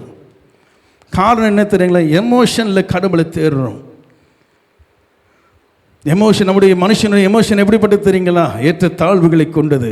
ஒரே நிலையில் அது இருக்காது, ஒரே நிலையிலே நாம் காணப்பட மாட்டோம். இந்த எமோஷனில் எடுக்கிற முடிவு என்றைக்குமே சரியான ஒரு விதத்தில் வராது. நம் சபைக்கு போகிற அந்த ஆராதனைகள் செய்கிறார்களே, பாடல்களை பாடுகிறார்களே, நம்முடைய எமோஷனை தான் தூண்டுவாங்க. முதல்ல நம்முடைய எமோஷனை தூண்டி அதை நம்ம கடவுள்கிட்ட கொண்டு போகிறது போல இருக்கும். கொண்டு போயிட்டு வீட்டுக்கு போய் பார்த்தா அதே மூஞ்சி பக்கத்தில் உட்காந்துட்டு இருக்குது, அதே நபர் பக்கத்தில் உட்காந்து. இவரை பார்த்தவொடனே எல்லா எமோஷனும் போய் சபையில் இருந்தால் நல்லா இருக்குது, வீட்டுக்கு வந்தோடனே இப்படி ஆயிடுச்சு. காரணம் என்ன தெரியுங்களா? நாம் எமோஷனில் கடவுளை ஆராதிக்கிறோம், எமோஷனில் கடவுளை பாடுகிறோம், எமோஷனில் சகலவற்றை நாம் செய்கிறவர்களாக நாங்கள் இருக்கிறோம். மன நெகிழ்ச்சியில் நீங்கள் நானும் என்ன செய்யக்கூடாது? கடவுளை தேடக்கூடாது. சீலாவும் சிறையில் என்ன பாடினார்கள் என்று சொல்லப்படுகிறது. ஆனால் உங்களை என்னையும் பொறுத்த வரைக்கும் கஷ்டப்படுறாங்க, துன்பப்படுறாங்க, தொழுமரத்தில் கட்டி வச்சிருக்கேன், அப்போ கூட பாட்டு வருது பார். எமோஷனில் நம்ம அந்த அவங்க செய்த அந்த சம்பவத்தை பார்த்தோம்னா, எமோஷனில் பார்த்தா நமக்கு ஆச்சரியமாக இருக்கும். அவங்க எமோஷனில் அதை செய்யலை, அவர்கள் சத்தியத்தில் நின்றபடியினால தான் எல்லா சூழ்நிலையிலும் அவர்கள் ஒரே நிலையில் அவர்கள் இருந்தார்கள். அப்போஸ்தலனாகிய பவுல் இந்த மாதிரி சொல்லுவதற்கு காரணம் என்ன தெரியுங்களா? அவர் எமோஷனில் அவர் எந்த முடிவும் எடுக்க மாட்டார். தன்னுடைய எமோஷனை நம்முடைய எமோஷனை தெய்வத்தின் இடத்துல கொண்டு வந்து நிற்கக்கூடாது. அதன் வழியில் தெய்வத்தை தேடுகிறவர்களாக நாம் இருக்கக்கூடாது. ஆனால் எமோஷன் வரும், எமோஷன் முக்கியம். சில பேர் சொல்லுவாங்க, கோயிலுக்கு வந்தா ரொம்ப நிம்மதியாக இருக்கு பாஸ்டர், ரொம்ப சந்தோஷமாக இருக்கு. அந்த இந்து கோயிலில் பார்த்தீங்கன்னா பெரிய இடம், இப்போ தான் சின்ன சின்னதாக கட்டிகிட்டு இருக்கிறாங்க. ஆனால் பல காலத்து கோயில்களை பார்த்தீங்கன்னா எத்தனையோ பெரிய மண்டபங்கள் இருக்கும். அங்கே போய் உட்காந்திங்கன்னா இந்த மாதிரி காற்று சிலு சிலுன்னு அடிக்கும், நல்ல வெயில் அடிக்கும் வெளியில். ஆனால் உள்ளே போனீங்கன்னா நல்லா சில்லுன்னு இருக்கும். காரணம் தெரியுங்கன்னா, அத்தனை அழகாக அருமையாக அன்றைக்கு இருந்த ஆர்கிடெக்சர்கள் என்ன செய்தாங்க, அதை கட்டினாங்க. அங்கே போய் உட்கார்ந்துட்டு மன நிம்மதியாக இருக்குன்னு போகிற, கடவுள் சமூகத்தில் இருந்த மன நிம்மதியாக இருக்குன்னு போகிற. ஆனால் கடவுள் சமூகத்தில் நீங்கள் இல்லை. நல்ல ஒரு ஆர்கிடெக்சரான ஒரு நல்ல ஒரு நிலையை சூழ்நிலையை அங்கே நமக்கு உருவாக்கி வச்சுருக்காங்க. அங்கே போய் உட்கார்ந்த உடனே நம்முடைய மன அமைதியாக நமக்கு மாறுகிறது. இதுதான் எமோஷனில் கடவுளை தேடுகிற அனுபவம். இன்றைக்கு நீங்களும் நானும் எமோஷனில் கடவுளை தேடுகிறதுனால தான் பாடுகள் வரும் பொழுது மாறிவிடுகிறோம். கடவுள் யார் என்று கேள்வி கேட்கிறோம். என்றும் என்றும் மாறாதவர் என்று சொல்லி வேதம் சொல்லுவதற்கு காரணம் என்ன தெரியுங்களா? கடவுள் என்றுக்குமே எமோஷன்ல முடிவெடுக்க மாட்டார். எமோஷன்ல இருப்பார் என்றால் கடவுள் நேற்று ஒரு மாதிரி இருந்திருப்பார், இன்னைக்கு வேற மாதிரி செய்வார், நாளைக்கு வேற மாதிரி அது செயல்படும் என்று பார்க்கிறோம். என்றுக்குமே நமக்கு என்ன செய்யக்கூடாதுங்க? எமோஷனல் முடிவெடுக்க கூடாது. நாம் எடுக்க வேண்டியதெல்லாம் சத்தியத்தின் அடிப்படையில் இருக்கணும். தேவனுடைய வார்த்தையின் அடிப்படையில் நம்ம அவைகளை செயல்படுகிறவர்களாக நாம் இருக்க வேண்டும். எத்தனை உதாரணங்களை வேதத்திலே நாம் பார்க்க முடியும், எத்தனை உதாரணங்கள் நமக்கு வேதத்திலே உண்டு. சத்திய வேதத்தை நம் சரியான விதத்திலே இதை நாம் படிப்போம் என்றால், நீங்கள் எமோஷனலாக படிச்சீங்கன்னா எமோஷனலான காரியங்கள் தான் நமக்கு வெளிப்படும். நாம் சத்தியத்தை அறிந்து கொள்ள வேண்டிய விதத்திலே அந்த ஒரு எண்ணத்தோடு கூட, அந்த ஒரு வாஞ்சையோடு கூட சத்தியத்தை படியுங்கள், வேதத்தை படிங்க. அந்த ஒரு வாஞ்சையோடு கூட சபைக்கு வாங்க. அப்ப பவுல் சொல்ற மாதிரி, என்ன சூழ்நிலை வந்தாலும் கர்த்தராகிய கிறிஸ்து இயேசுவில் உள்ள தேவனுடைய அன்பை விட்டு பிரிக்க மாட்டாது என்று நிச்சயித்திருக்கிறேன் என்கிற அந்த உறுதி உங்களுக்குள்ளும் எனக்குள்ளும் காணப்படும். எமோஷன்ல எடுக்கிறதுனால இன்றைக்கு நாம் என்ன செய்கிறோம்? பல கிரியைகளை செய்கிறோம். எத்தனை பேர் கேள்வி கேட்கிறாங்க தெரியுமா? ஆண்டவரே, நான் எவ்வளவு வருஷம் தான் ஜெபம் பண்றது, எவ்வளவு வருஷம் தானே இப்படி ஜெபம் பண்ணி கொண்டு இருக்கிறது, என் பிள்ளைக்காக, என் குடும்பத்திற்காக, என் கணவனுக்காக, என் மனைவிக்காக, என் பெற்றவர்களுக்காக பல ஆண்டுகளாக நான் ஜெபம் பண்ணி கொண்டு இருக்கிறேனே, ஏன் இது நடக்க மாட்டேன் என்கிற காரியங்கள் என்ன செய்கிற நம்முடைய வாழ்க்கையிலே கேள்விக்குறிகளாக இருக்கிறது என்று பார்க்கிறோம். ஆனால் நம் எமோஷன்ல இன்றைக்கு நாம் கடவுளை தேடுகிறதுனால தான், கடவுளே நான் இவ்வளவு செஞ்சேனே, எனக்கு ஏன் நீங்க செய்யலை? ஆண்டவருக்கு நான் எவ்வளோ செஞ்சிருக்கேன் பிரதர், ஆண்டவருக்கு எவ்வளோ விஷயங்களை பண்ணியிருக்கிறேன் பிரதர், ஆனால் ஆண்டவர் எனக்கு ஒரு விஷயம் கூட அந்த ஒரு விஷயத்தில் மாத்திரம் எனக்கு மனம் இறங்க மாட்டேங்கிறார். இது எமோஷனில் பேசுகிற விஷயம். இது தெய்வத்திற்கு செய்த விஷயத்தை கடல் கிட்ட கூட சொல்லிடாதீங்க, பக்கத்தில் இருக்கிற மனுஷங்கிட்ட கூட சொல்லாதீங்க. ஒரு கைக்கு ஒரு வலது கை இடம் கொடுக்கிறது என்றால் அது நம்முடைய இடது கைக்கு கூட தெரியக்கூடாது என்று வேதம் சொல்லுகிறது. ஒரு நன்மை செய்கிறீங்களா, தார தப்பட்டை வச்சு ஊரெல்லாம் பேனர் அடிச்சு அந்த செலவுக்கு நம்ம வேற ஏதாவது நம்ம செய்யலாம். அந்த செலவு பண்றதுக்கு கொடுக்கிறதை நாம் என்ன செய்யணும்? கடவுளுக்கு கொடுக்கிறதாக இருந்தாலும் சரி, ஊழியத்திற்கு கொடுக்கிறதாக இருந்தாலும் சரி, அல்லது ஒரு மனிதருக்கு நாம் உதவி செய்கிறதாக இருந்தாலும் நாம் அவைகளை சொல்லி காட்டக்கூட. ஆண்டவர், எத்தனை ஏழைகளுக்கு நான் செஞ்சிருக்கிறேன், சோறு போட்டிருக்கிறேன், இவைகளை செஞ்சிருக்கிறேன், எனக்கு மனம் இறங்கும் ஆண்டவரே. நம்மளை போல மோசமான மனுஷன் இந்த உலகத்தில் கிடையாது என்று அர்த்தம். ஆனால் இன்றைக்கு கிறிஸ்தவத்தில் அதுதான் அதைதான் பரிசுத்தம் என்று இன்றைக்கு கிறிஸ்தவம் பேசிக் கொண்டிருக்கிறது. மற்றவர்களுக்கு உதவி செய்யுங்க, நல்லா செய்யுங்க. ஊழியத்திற்கு உதவுகிறீங்களா, உதவி செய்யுங்க, நிச்சயமா செய்யுங்க. நான் எந்த ஊழியம் எதற்கு தேவையோ அந்த ஊழியத்திற்கு செய்யுங்க. ஆனால் அதை திரும்பி சொல்லி மட்டும் காட்டிவிடக்கூடாது. சொல்லி நாம் செபம் பண்ணுகிறோம் என்றால் நீங்களும் நானும் கடவுளிடத்தில் எமோஷனலான அந்த ஒரு வகையில் தேவனை தேடுகிறவர்களாக நாம் இருக்கிறோம். ஆகவே தான் அப்போஸ்தலனாகிய பவுல் சொல்றார், நான் உயர்வான இடத்துல இருந்தாலும், நான் தாழ்வான இடத்துல இருந்தாலும், உயர்வான இடத்துல இருந்தால் எமோஷன் வேற மாதிரி இருக்கும், தாழ்வான இடத்துல இருந்தால் என்னுடைய எமோஷன் வேற மாதிரி இருக்கும். அதெல்லாம் தூக்கி போட்டுட்டு எல்லா சூழ்நிலையிலும் என் தேவனுடைய அன்பை விட்டு என்னை பிரிக்க முடியாது என்ற ஒரு நிச்சயத்தை கொண்டவராக அப்போஸ்தலனாகிய பவுல் இருந்தார். காரணம் என்ன? காரணத்தினால அப்போஸ்தலனாகிய பவுல் அப்படி இருந்தார். ரோமர் 4 அதிகாரம் 5 வசனத்தை வாசிங்களேன். போதும். 4 வசனத்தில் வாசிக்கிறோம், கிரியை செய்கிறவனுக்கு 5 வசனம், ஒருவன் கிரியை செய்யாமல் பாவியை நீதிமான்களாக்குறவரிடத்தில் விசுவாசம் வைக்கிறவனாய் இருந்தால் அவனுடைய விசுவாசமே அவனுக்கு நீதியாக எண்ணப்படும். இன்றைக்கு அப்போஸ்தலனாய் கொண்டிருந்த விசுவாசம் இதுதான். ஆபிரகாம் கொண்டிருந்த விசுவாசம் இதுதான். தாவீது கொண்டிருந்த விசுவாசம் இதுதான். தேவ மனுஷர்கள் கொண்டிருக்கிற விசுவாசம் இதுதான். நீங்களும் நானும் கொண்டிருக்க வேண்டிய விசுவாசம் இதுதான். ஹல்லேலூயா. கிரியை செய்யாமல், ஒருவன் கிரியை செய்யாமல் பாவியை நீதிமான் ஆக்குகிறவரிடத்தில் விசுவாசம் வைக்கிறவனாக இருக்க வேண்டும். வேதத்தில் வாசிக்கிறது போல, வருத்தப்பட்டு பாரம் சுமக்கிறவர்களே நீங்கள் எல்லாரும் என்னிடத்தில் வாருங்கள், நான் உங்களுக்கு இளைப்பாறுதல் தருவேன் என்று சொன்னார். இந்த சுவிசேஷம் பாவியை நீதிமானாக மாற்றுகிறது. நீ ஒரு பரிகாரம் பண்ணு, அப்பொழுது இந்த பாவம் உனக்கு நிவர்த்தியாகும். நீ இந்த பரிகாரத்தை செய், உனக்கு இது நடந்துவிடும். நீ 7 நாள் இருந்து செபம் பண்ணு, உனக்கு இது நடந்துவிடும். நீ 7 நாள் என்ன உபவாசம் இரு, நீ இது நடக்கும் என்று சொல்லி பரிகாரத்தை செய்து அதன் பின்பு பலனை கொடுக்கிறவன் என்ன செய்யப்படுகிறான்? பலனை எதிர்பார்க்கிறவன் அவன் அந்த விசுவாசமானது தேவனுடைய பார்வையிலே நீதி என்று எண்ணப்படாது.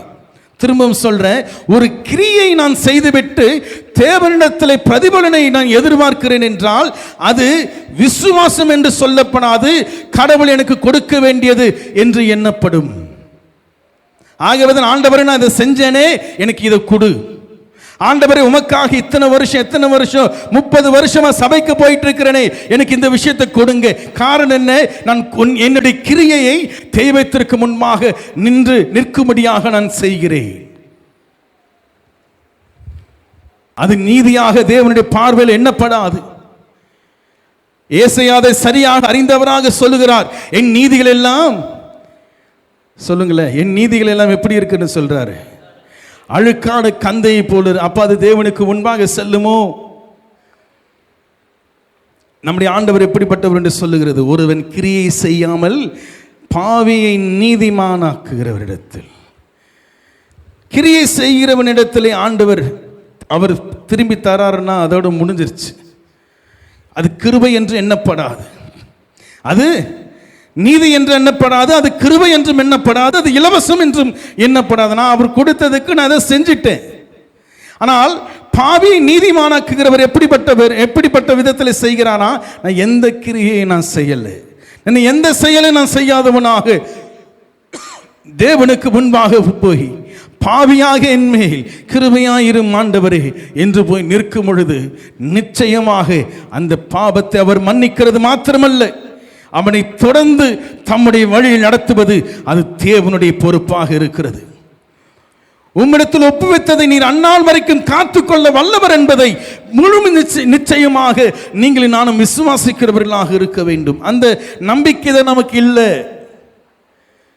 அந்த விசுவாசம் நமக்கு இல்லை. நம்முடைய கிரியையில நம் விசுவாசம் வைக்கிறதுனால எப்படி பிரதர் என்னால் பரிசுத்தமாக வாழ முடியும், எப்படி பிரதர் என்னால் நீதியாக வாழ முடியும்? இப்போ ஏற்பட்ட ஒரு உலகத்திலே, கரை நிறைந்த உலகத்திலே என் நண்பர்கள்லாம் படு மோசமானவர்கள். அவங்ககிட்ட பேசினாலே கெட்ட வார்த்தையை பேசுகிறாங்க. அவங்க பக்கத்தில் போய் எப்படி வாழ முடியும்? ஆஃபீஸில் என்னால் எப்படி போய் வேலை செய்வது? என்னை சுற்றி எல்லாம் பாவிகளாக இருக்கிறார்களே. இவர் என்ன அவ்வளோ பரிசுத்தவான் போல பேசுவார். இன்றைக்கு நீங்களும் நானும் என்ன செய்கிறோம்? நம்முடைய கிரியையிலே பாவத்தை நிறுத்தும்படியாக பிரயாசப்படுகிறோம். நிறுத்தவும் முடியாது, நிறுத்தவும் கூடாது. நம்முடைய நீதியில், நம்முடைய பிரயாசத்தில் இன்றைக்கு ஒருவன் பாவத்தை தான் செய்கிற தவறை நிறுத்தும்படியாக பிரயாசப்படுகிறான் என்றால் கொஞ்ச காலத்திற்கு சும்மா இருப்ப திரும்ப தன் வேலையை காட்டுவானவன். ஆனால் பாவியை நீதிமானாக்குகிறவரிடத்திலே வந்து அவன் சரணடைவான் என்றால், சிலுவையிலே நம்முடைய பாவங்களுக்காக சிலுவையிலே தனக்கென்று ஒரு சொட்டு இரத்தமும் வைத்துக் கொள்ளாமல் எல்லாவற்றையும் சிந்தி தன் ஜீவனை கொடுத்தவருடைய சிலுவையின் பாதத்திலே ஒருவன் போய் சரணடைவான் என்றால் அந்த மனிதன் தேவனுடைய பார்வையிலே நீதிமான் என்று எண்ணப்படுவான். அவனுடைய விசுவாசம் தேவனுடைய பார்வையிலே நீதியாக எண்ணப்படும். ஹல்லேலூயா. உங்களுக்கும் எனக்கும் எது நீதிங்க? நாம் எந்த செயலும் செய்யாமல் தேவனுடைய பாதத்தில் அமர்வது தான்.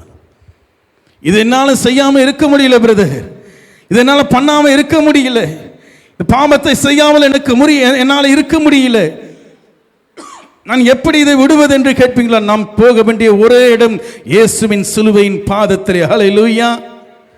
போய் சரணடைய வேண்டும். அவர் நம்மை நிச்சயம் பாவியை நீதிமானாக்குகிறவர். நம்முடைய கிரியை அல்ல, அவர் செய்து முடித்த கிரியை நிமித்தமாக. இன்றைக்கு நாம முயற்சி செய்கிறதுனால தான் இன்றைக்கு பெரிய பிரச்சனை. இன்றைக்கு நாமே எல்லாவற்றையும் முயற்சி செய்கிறதுனால தான் இன்றைக்கு பெரிய பிரச்சனை. ஆகதான் பிரச்சனை ஒன்று ஓடி போய் சோர்ந்து போய் சுருண்டு விடுகிறோம். ஏதாகிலும் நடந்துவிடும் என்றால் நம்ம தோய்ந்து போயிடுறோம். ஆண்டவர் எவ்வளோ நம்பியிருந்தேன், எவ்வளோ செய்திருந்தேன், ஆண்டவர் ஏன் என்னை இப்படி பண்ணிட்டார், என்னை ஏன் வெட்கப்படுத்துறார் ஆண்டவர், இவங்க முன்னாடி வெட்கப்படுத்திட்டாரே என்று சொல்லி நாம் அங்கலாய்க்கிறவர்களாக இருக்கிறோம். கடவுளை சரியான தெய்வத்தை சரியான விதத்திலே தேடுகிறவர்களாக இருக்க வேண்டும். இந்த வசனத்தில் வாசிக்கிறது போல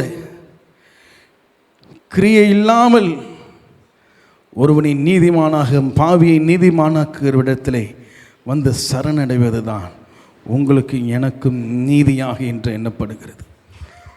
ஆபிரகாம் அவ்வண்ணமாக என்ன செய்தார்? நீதிமான் என்று எண்ணப்பட்டார்.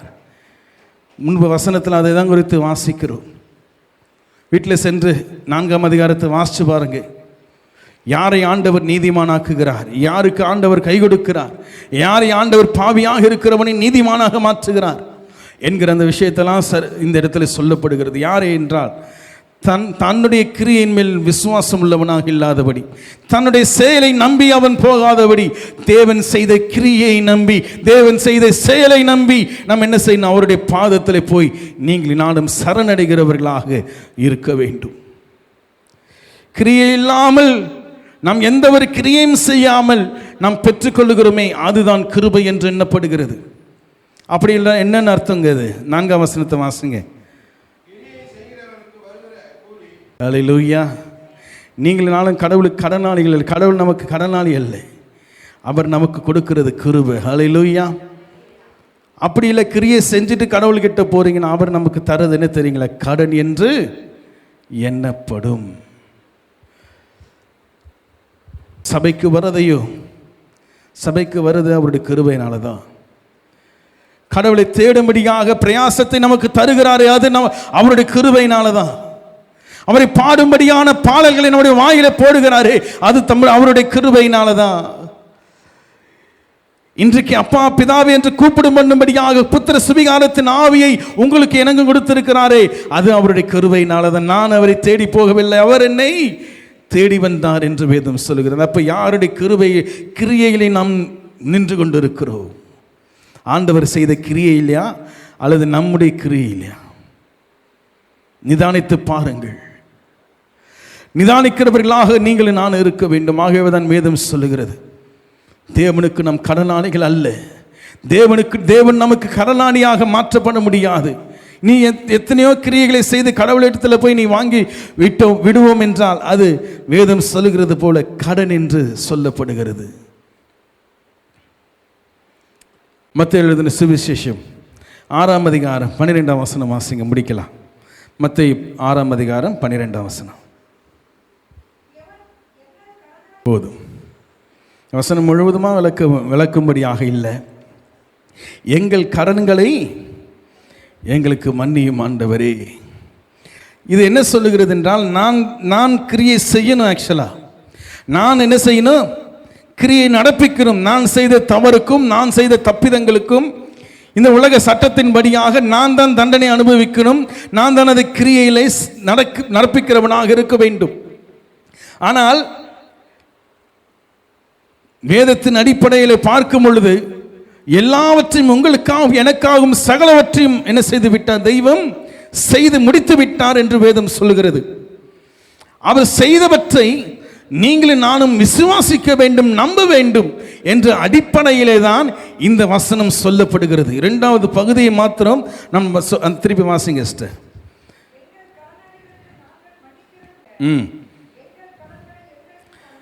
எங்கள் கடன்களை எங்களுக்கு மன்னிய அப்படின்னா எங்களை கிருபையினாலே வழிநடத்தும் ஆண்டவரே. நான் கிரியை செய்ய முடியாது என்னால் இதை நீங்க செய்ய சொன்னீங்க, நான் சிலுவையிலே நீ ஏற வேண்டும் என்று சொல்லி சொன்னீர் என்றால் என்னால் ஏற முடியாது ஆண்டவரே, இதை என்னால் செய்ய முடியாது. ஆனால் எங்களுக்கு அதை மன்னித்தருளும். நம்முடைய செபம் அப்படிப்பட்டதாக இருக்கிற. நான் கிரியை செய்ய விரும்பல, நீர் செய்த கிரியை நான் விசுவாசிக்கிறேன். ஹல்லேலூயா. அதுதான் எங்களுடைய கடனாளிகளுக்கு நாங்கள் மன்னிக்கிறது போல நான் உங்களுக்கு கடன் பட்டிருக்கிற ஆண்டவரே, அந்த கடனை எங்களுக்கு மன்னித்தருளும். ஹல்லேலூயா. தேவன் செய்த கிரியையிலே நாம் என்ன செய்யணும்? நிற்கிறவர்களாக விசுவாசிக்கிறவர்களாக இருக்க வேண்டும். அதுதான் நமக்கு அது கிருபையாக எண்ணப்படுகிறது. இல்லை என்றால் அது கடன் என்று சொல்லப்படுகிறது. ஹல்லேலூயா. கர்த்தருடைய பரிசுத்த நாமத்திற்கு ஸ்தோத்திரம் உண்டாவதாக. அப்ப தெய்வத்தின் மேலே நிச்சயம் எப்படி வருங்க? நமக்கு முன்னாடி பெரிய ஒரு மந்திரம் செய்கிற ஒரு ஆள் நின்று பெரிய ஒரு உருவத்தை கொண்டு வந்து நிறுத்தி ஏதோ ஒரு காரியத்தை செய்து இதுதான் கடவுள் என்று நம்பும்படியாக கிரியை செய்தாலும் கிறிஸ்துவின் அன்பை விட்டு என்னை பிரிக்க மாட்டாது என்ற நிச்சயம் நமக்குள்ள எப்படி வரும்? நீங்கள் நானும் அபார சக்திகளை கண்டு நம்ம என்ன செய்கிறோம்? மயங்கி விடுகிறோம். அத்தனை வல்லமைகள் இருக்கிறது. இப்போ ஏற்பட்ட வல்லமைகள் ஒருத்தருக்கு இருக்குதுன்னு சொன்ன உடனே அதை பார்த்து என்ன செய்கிறோம்? மயங்கி விடுகிறோம். இன்றைக்கு ஊழியக்காரங்களே அப்படிதான். இன்னைக்கு பல பேர் என்ன செய்கிறாங்க? எல்லாரும் இல்லை, பல பேர் தன்னை சுகமளிக்கும் வரத்தை உடையவராகவும், தன்னை தீர்க்க தரிசன வரத்தை உடையவராகவும், தன்னை வல்லமை பெற்ற ஊழியர் என்று சொல்லி என்ன செய்கிறார்கள்? பிசாசு விரட்டுகிற ஊழியர் என்று சொல்லி தனக்கு அடைவேறு வைத்து இன்றைக்கு ஊழியர் நடத்தி கொண்டு இருக்கிறாங்க. தாங்கள் படித்து வாங்குகிற BA MA போல இன்னைக்கு இந்த வரம் பெற்றவர், இந்த வரம் பெற்றவர் என்று போடுகிறார்கள். காரணம் என்ன? அதை பார்த்து மயங்கி ஜனங்கள் வருவார்கள் என்று. இயேசு கிறிஸ்து எங்கேயாவது தீர்க்க தரிசன வரத்தை உடைய இயேசு என்று பேனர் அடிச்சாரா? இல்லை, போய் சொல்லும் பொழுது எல்லாருக்கும் போய் சொல்லுங்கள், உலகம் எங்கும் போய் சொல்லுங்கள் என்று சொல்லும் பொழுது ஆண்டவர் ஏதாவது இவர் இப்பேற்பட்ட வரத்தை உடையவர் என்று சொல்லி ஏதாகிலும் சொன்னார்களா? அப்படிப்பட்ட வார்த்தை ஆண்டவர் பயன்படுத்தலை. காரணம் என்ன தெரியுங்களா? இவைகள் எல்லாம் தேவனுடைய வார்த்தை உறுதிப்படும்படியாக செய்ய வேண்டிய அதிசயங்கள், அற்புதங்கள். இன்றைக்கு அதையே நம்ம என்ன செய்கிறோம்? ஒரு முக்கியமான ஒரு மெயினான ஒரு ஊழியமாக வைத்து இன்றைக்கு பல பேர் அந்த ஊழியத்தை நடத்தி கொண்டிருக்கிறார்கள். நடத்துகிறது தவறல்ல, ஆனால் அவர்களை தேவனண்டை நடத்தணும். ஆனால் இன்றைக்கு எல்லாரும் அவங்க பக்கத்தில் தங்களை ஜனங்களை இழுத்து கொண்டிருக்கிறார். அவர் இல்லைன்னா அவ்வளோதான், முடிஞ்சிச்சு. இன்றைக்கு பல சபைகள் இரண்டாக பிரிந்து ஒரு முக்கியமான ஊழியர் தலைமையில் இருக்கிற ஊழியர் மரித்து போனார் என்றால் இன்றைக்கு அந்த ஊழியங்கள் எல்லாம் மாடி போகிறதற்கு காரணம் என்ன தெரியுங்களா? தேவன் மேலே உறுதி உள்ளவர்களாக இல்லை. ஊழியரை நம்பி வாழ்ந்தவர்கள் அவர்கள் எல்லாம், ஊழியரை நம்பி இருக்கிற விசுவாசிகள் அவர்கள் எல்லாம். நம் ஊழியக்காரர்கள் செய்ய வேண்டிய பெரிய பொறுப்பு என்ன தெரியுங்களா? வருகிற ஜனத்தை தெய்வத்தின் அண்டை நடத்தணும். வருகிற ஜனத்தை கிறிஸ்து இயேசுவில் உள்ள தேவனுடைய அன்பண்டை அவர்களை நடத்துகிறவர்களாக இருக்க வேண்டும். இன்றைக்கு அது தவறுகிறபடினால தான் இன்றைக்கு பாஸ்டர் நீங்கள் இல்லைனா கஷ்டம் பாஸ்டர், நீங்கள் வந்து எனக்கு ஜெபம் பண்ணலாம் அவ்வளோதான் பாஸ்டர் என்று சொல்லி இன்றைக்கு அவர்களை கூப்பிடுகிறோமே. அவரும் வர முடியாத சூழ்நிலையில் தான் ஏதோ கஷ்டப்பட்டு வந்து ஜெபம் பண்ணிட்டு போகிறார். எத்தனை நாளைக்கு அவர் வந்து நிற்க முடியும்? எத்தனை பேரோட வீட்டில் அவர் போய் நிற்க முடியும்? பேர்பட்ட எண்ணம் நம்மை விட்டு எடுத்து போடணும். தெய்வத்தை விசுவாசிக்கிறவர்களாக உறுதியுள்ளவர்களாக தேவனுடைய வார்த்தையின் அடிப்படையில் நீங்களும் நானும் நிற்க வேண்டும். அதுதான் அழகா அப்போஸ்தலனாகிய பவுல் சொல்லுகிறார். எப்படிப்பட்ட நிச்சயமா? பாவியை நீதிமானாக்குகிறவர். அவருடைய செயலிலே நாம் என்ன செய்யணும்? விசுவாசம் கொள்ள வேண்டும். அப்போ இந்த பூமியில் பிரச்சனை வந்தாலும் நாம் தோற்று போக மாட்டோம். இனி வர வாழ்க்கையில் எத்தனை காரியங்களை நாம் பார்த்தாலும் வந்தாலும் நாம் தோற்று போக மாட்டோம். இன்னைக்கு தேவன் போதும் என்ற வாழ்க்கை நமக்கு போதுமானது. ஹல்லேலூயா. என்றால் நான் அங்கே தான் இருக்கணும், நான் அவருக்குள்ளே தான் வாழணும். தெய்வத்தை விட்டு மனுஷன் எடுத்ததுனால தான் இன்றைக்கு ஏறக்குறைய 6000 வருடங்களாக இன்றைக்கு மனுக்குலம் என்ன செய்கிறது? தவித்து கொண்டிருக்கிறது. 2000 ஆண்டுகளுக்கு முன்பாக இயேசு கிறிஸ்து திரும்பவும் தெய்வத்தோடு இணைக்கக்கூடிய, மனுக்குலத்தை இணைக்கக்கூடிய ஒரு கருவியாக, ஒரு இடைப்பட்ட ஒரு பிரிட்ஜாக ஆண்டவராக இயேசு கிறிஸ்து என்ன செய்தார்? பிதாவாகிய தேவனுக்கு நமக்கும் இடையே இருக்கிறார். அவரை விசுவாசித்து, இயேசு கிறிஸ்துவை விசுவாசித்து பிதாவாகிய தேவனுடைய அன்பிலே நாம் நிலைத்து நிற்கும்படியாக கடவுள் நமக்கு கிருபை தருவாராக. அதற்காக தான் ஆண்டவர் நம்மை அழைத்திருக்கிறார். ஆகவே வேதம் சொல்லுகிறது போல எந்த சூழ்நிலைகள் வந்தாலும், எப்பேற்பட்ட காரியங்களை நாம் கண்டு, எனக்கு எப்பேற்பட்ட வல்லமைகள் எனக்கு கொடுக்கப்பட்டாலும், எனக்கு எப்பேற்பட்ட வல்லமைகள் எனக்கு கொடுக்கப்பட்டாலும், புதிய வாழ்க்கை, புதிய ஒரு துவக்கம் ஒன்றும் உண்டு. அங்கே பார்த்தீங்கன்னா மனுஷனுடைய ஆற்றல் மிகவும் பயங்கரமாக இருக்கும். ஆதாம் எந்த நிலையில் இருந்தானோ அந்த நிலையிலே மனுஷன் திரும்ப நிலைக்கு போவான். ஆதாம் பாவத்தில் விழுகிறதற்கு முன்பாக எந்த நிலையில் ஆதாம் இருந்தாரோ அந்த நிலைக்கு திரும்பவும் மனுஷனை ஆண்டவன் என்ன செய்வார்? கொண்டு போவார். அதை பெயர்பட்ட நிலை என்றால் தேவனுக்கு சமமான ஒரு நிலையை ஆண்டவன் நமக்கு கொடுத்திருக்கிறார். ஆகவே வேதம் சொல்லுகிறது, நம்மில் என்ன செய்யப்படுது? வேதம் சொல்லு, நம்மில் ஒருவனைப் போல அவன் மாறினான் என்று ஆண்டவர் சொல்லுகிறார். காரணம் என்னவென்றால் அப்பேற்பட்ட ஆற்றலை கடவுள் நமக்கு கொடுத்திருக்கிறார். அப்பேற்பட்ட சூழ்நிலைகள் இருந்தாலும் நீங்களும் நானும் கிறிஸ்து இயேசுவில் உள்ள தேவனுடைய அன்பை விட்டு பிரிக்க மாட்டாது என்ற நிச்சயம் உங்களுக்குள்ளும் எனக்குள்ளும் காணப்பட வேண்டும். ஆகவே இந்த வாழ்க்கையிலே இப்பொழுதே இப்பேற்பட்ட காரியங்கள் மனுஷன் தெய்வத்துக்கு விரோதமாக செய்து கொண்டிருக்கிறான். காலாட்களோடு நடக்கும் பொழுதே இப்படி பிரச்சனை பண்ணுறோம் கடவுளுக்கு விரோதமாக. அப்போ அந்த சூழ்நிலைகள் நடக்கும் பொழுது, சாதகமாக இருக்கும் பொழுது, எனக்கு இருக்கிற வல்லமைகள், எனக்கு இருக்கிற பராக்கிரமம் அன்றைக்கு சிம்சோனை போல பல மடங்கு வலிமை பெற்றவர்களாக மனுஷன் இருப்பான். ஒரு ட்ரெயின் போகுது இல்லையா, வேகம், அந்த ட்ரெயினை விட வேகமாக மனிதனால் ஓட முடியும். அப்பேற்பட்ட ஒரு ஆற்றல் கடவுள் மனிதனுக்கு கொடுத்திருக்கிறார். அந்த நிலை வரும் பொழுது நீங்களும் நானும் தேவனுக்கு அடங்கி வாழ்கிறோமா அல்லது தேவனை எதிர்த்து நிற்கிறோமா என்பதுதான் காரியமே. நான் இதை பொய் சொல்லலை, அல்லது ஏதோ பாஸ்டர் வளர்றாருன்னு சொல்லாது நினைச்சிடாதீங்க. வேதத்தை நன்கு வாசித்து பாருங்க. பாஸ்டர் சொல்லிட்டார், ஆமாம் இப்படி தான் நடக்குதுன்னு அப்படியும் போயிடாதீங்க. வேதத்தை வாசியுங்கள். கடவுளும் தெய்வம் உங்களுக்கென்று ஆற்றலை கொடுத்து இருக்கிறார். தெய்வம் எல்லார் கூடயும் தெய்வம் இருக்கிறார். பாஸ்டர் கூட தான் இருப்பார், அவர் பேச்சை தான் கேட்பார், அவர் சொல்கிறது தான் செய்வார். இல்லைங்க, பொய் அதெல்லாம். தெய்வம் ஒருவருக்குரியவர் அல்ல, அவர் எல்லாருக்கும் உரியவர். வேதம் சொல்லுகிறார் அவர் உலகரட்சகர் என்று. இன்றைக்கு நீங்கள் ஒரு மதத்திற்கு, ஒரு கூட்டத்திற்கு அவரை தெய்வமாக இன்றைக்கு இந்த உலகம் மாற்றிக்கொண்டிருக்கிறது. இது இயேசு கிறிஸ்து என்று சொல்லப்படுகிறவர் கிறிஸ்தவத்துடைய கடவுள் அல்ல, அவர் உலகத்தினுடைய கடவுள். ஹல்லேலூயா. அவர் இந்த மதத்திற்கு தான், இந்த கோட்பாடு உள்ளவர்களுக்கு தான், இந்த தேசத்தில் உள்ளவர்களுக்கு தான் தெய்வம் என்றல்ல, அவர் எல்லாருக்கும் உரியவர் அவர். ஆனால் இன்றைக்கு மதம் என்ன செய்கிறது? அவர் கிறிஸ்தவத்துடைய கடவுள் என்று சொல்லி அவரை மனுஷனை விட்டு தூர தள்ளி கொண்டிருக்கிறது. இந்த அபாயத்தெல்லாம் கண்டுகொண்டு தேவனை சரியான விதத்தில் பற்றி கொண்டு தேவன் செய்த கிரியையின் மேலே விசுவாசம் உள்ளவர்களாக இருந்து அதை நமக்கு நீதியாக தேவனிடத்தில் என்று பெற்றுக்கொண்ட கிருபையாக நாம் என்ன செய்யணும்? எண்ணுகிறவர்களாக நீங்கள் நான் நிற்க வேண்டும். அப்பொழுது என்ன வந்தாலும் கிறிஸ்துவின் அன்பை விட்டு, கர்த்தராகிய கிறிஸ்து இயேசுவில் உள்ள தேவனுடைய அன்பை விட்டு என்னை பிரிக்க மாட்டாது என்ற நிச்சயத்தை ஆண்டவர் நமக்கு தருவார். ஹல்லேலூயா. எழுந்து நிற்போமா? ஆண்டவருக்கு நாம் நன்றி செலுத்துவோமா? கேட்ட வசனத்தை மனதில் வைத்தவர்களாக, கர்த்தாவே உமது நாமத்திற்கு ஸ்தோத்திரம். கொடுத்த இந்த வார்த்தைக்காக நன்றி செலுத்துகிறோம். ஆண்டவரை உம்மை உயர்த்துகிறோம், உமக்கு நன்றி செலுத்துகிறோம்.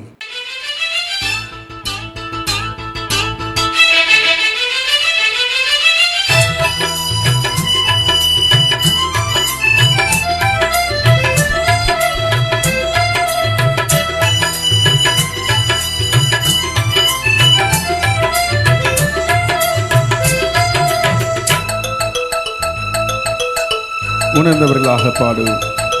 நீரின்றி வாழ்வேது இறைவா, உம் நினைவின்றி மகிழ்வேது தேவா. நீரின்றி வாழ்வேது இறைவா, உம் நினைவின்றி மகிழ்வேது தேவா.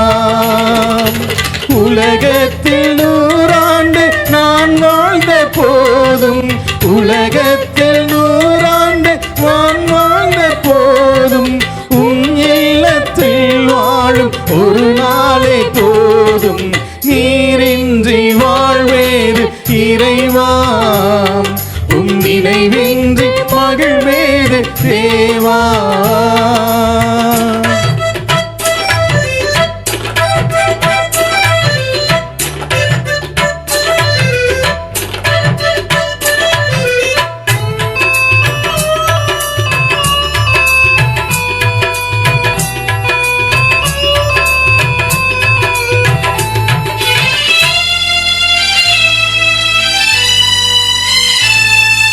கல்லுக்குள் தேரையை வைத்தவர் நீர், அதற்குள்ளும் ஜீவனை தந்தவர் நீர்.